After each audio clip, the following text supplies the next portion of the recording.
Hey, it's Adele from Let's Get Inkie, and today I got a little art journal process video for you in my junk journal. So this is my current junk journal, and I'm hoping to have it all finished by the end of June. That's my aim. I'd really love to have this one finished, my large Dina Wakley thick one, and possibly my use it up journal. We'll see how we go.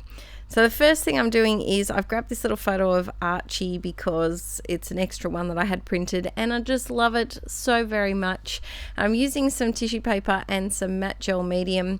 I freaking love tissue paper. It's an amazing thing to include in your art journal pages, and I'm very lucky that some subscribers have actually sent me to my PO box lots of different samples of tissue paper. So this is one of my favorites. It's got these little whimsical drawn flowers on it, and you do probably see me use this tissue paper a lot in my art journaling.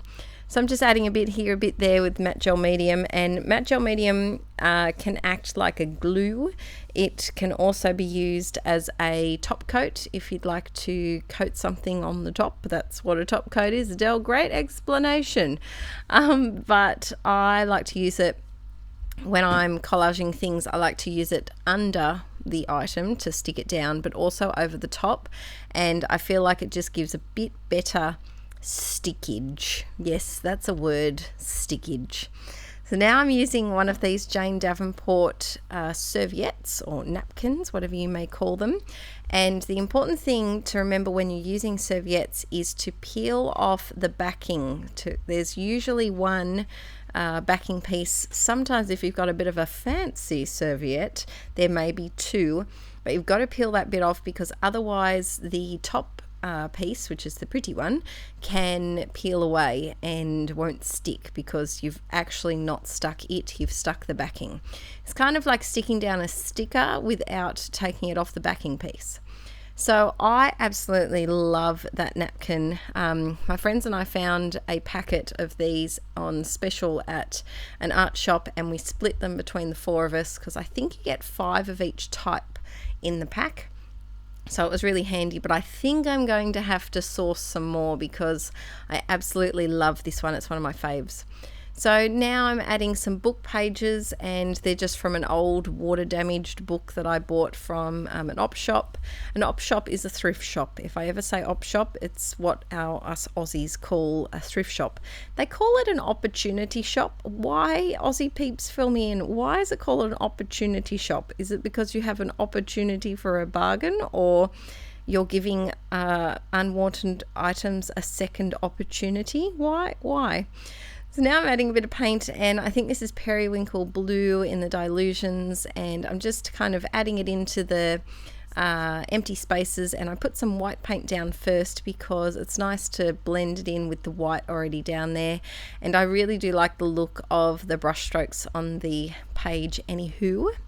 So next up, let's see, what am I going to do next? I hope you're all having a lovely week, by the way.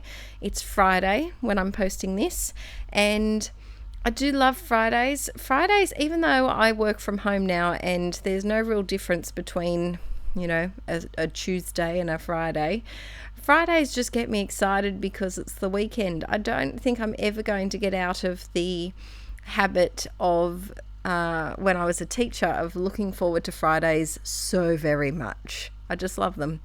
So I'm just using a Posca paint pen in kind of a pinky maroony kind of colour, and this stencil, which I have no idea where it's from, whose it is, but it's a lovely one.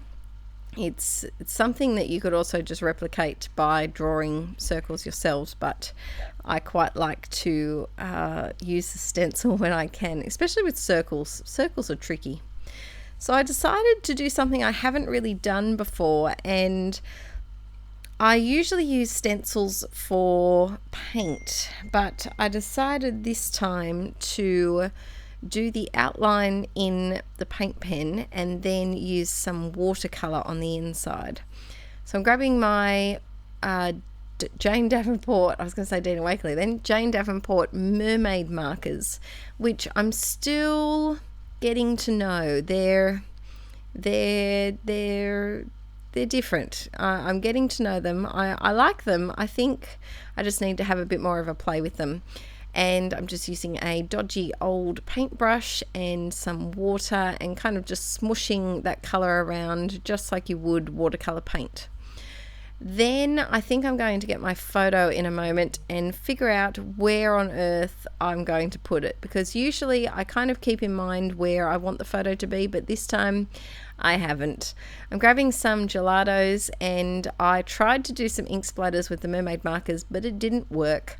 So I'm using some gelatos in my Use It Up journal and using it like a paint palette and popping down. I don't think they have names. Sometimes the gelatos have names and sometimes they don't. So I'm just using them like a watercolor, adding a bit of water to them and then splattering them over my page just to give me a nice soft splatter. These, if you use hiiiii or Miss, the splatters of those will be a lot darker and denser, whereas if you're using gelatos, I do find that they're a lot softer. So they're nice when you kind of want a pastel-y splat. So now I'm going to then figure out if I can use my Use It Up journal and kind of splodge those colours around. I didn't really have a lot of colour left when I'd finished. Bit of hiiiii, shake your hiiiii, and adding some gold splatters, because really gold splatters just make everything happy. It's my downfall. I will forever love a good gold splat. So now I've got to make the decision where my photo goes, and I thought there, I thought there, I thought back to there, back to there. I thought about it way too much. Yep, frazzled hands.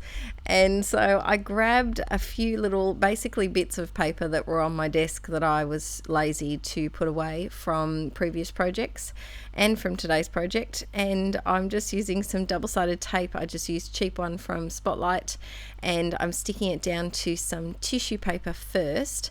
I always like to use a lot of adhesive just in general, because we live in rental houses, and quite often they're not up to standard of dampness and mold problems.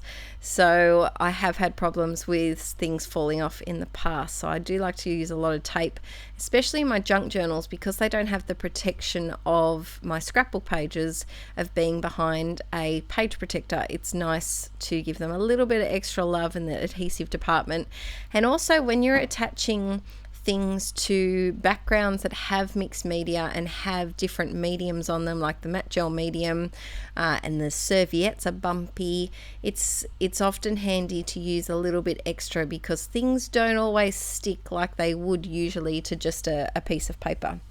Grabbing a new paper pad that I apparently hadn't used before this time. I have used the bejesus out of it by now, but it is the Flourish 6x6 paper pad by Crepe Paper, and this paper in here, I'm not going to use a giant peacock paper. I don't really understand what the intention was with that paper in the paper pad. Yeah, I just don't know who would use a giant peacock paper. If you've used that piece in a 12 by 12, hats off to you. You are fabulous, because I can't think of a way to use it, but I can think of a way to just have it peeking out from the side, so you don't actually know that it's a peacock, and it just kind of looks like a colourful pattern paper. So I'm using my wet glue, my Scotch tacky glue, to stick that down, and I found a nice quote on Pinterest. I think I just typed in happy quotes. It's very generic what I type in to Pinterest to find what I want. I'm using my food ball in it's 1.5 size, and I'm just script font writing the quote very quickly in there.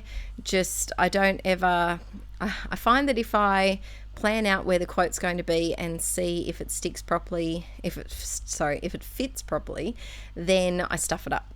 But if I just go for it and don't measure anything, don't check if it will fit, then it works. And it's 98% of the time this strategy works for me. It may not work for you, but I somehow can fit it in, and if I plan it, it just turns out rubbish and I do spelling mistakes. I'm adding a few tiny word stickers. I'm trying to use up my tiny word sticker stash, because I have all of these sheets like this that are just half used, and it's very, very annoying. I have no idea what I just did with my hands then. I think I was talking to Aaron while I was filming this one. But it's really difficult to use them all up sometimes. There's words that maybe I just don't happen with my life, aren't applicable to my life, or yeah, I just don't have photos to match them. So I'm really trying to use up the ones that I can, and then once I get to the point where I don't think I can use them anymore, just turf them, just pop them in the bin. So now I'm adding some little crosses with my Posca paint pen, and I felt like it just needed a bit of turquoise on there, and of course a little doodly border because I can't get enough of doodly borders, adding that around there. This food ball actually goes really nicely over the top of a lot of things like those serviettes and papers, and of course it wouldn't be complete with some more splatters because there are so many splatters already on this page, but let's add some more. I love white splatters. I'm using my uni chalk texter. It's an old one that's I can't write with anymore, and it's very messy to do splatters, so don't do this at home if you like cleanliness. And the page is all done. I really love how it turned out. It kind of reminds me of a pretty coral under the sea garden. It kind of reminds me of where Ariel would live if she lived under the sea. But yeah, so if she does live under the sea, Del, what are you talking about? It reminds me of where Ariel would live. But I really love it, and I hope you did too. I'll see you all next time. Don't forget to give it a thumbs up if you liked it. Bye!